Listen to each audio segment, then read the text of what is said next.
حدثنا عبيد الله بن موسى قال أخبرنا حنظلة بن أبي سفيان عن عكرمة بن خالد عن ابن عمر رضي الله عنهما قال قال رسول الله صلى الله عليه وسلم: بني الإسلام على 5: شهادة أن لا إله إلا الله وأن محمدا رسول الله وإقام الصلاة وإيتاء الزكاة والحج وصوم رمضان۔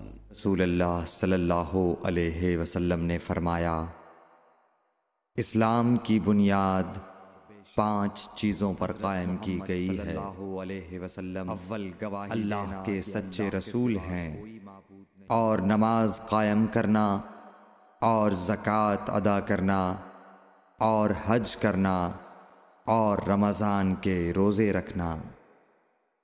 صحیح بخاری حدیث نمبر 8۔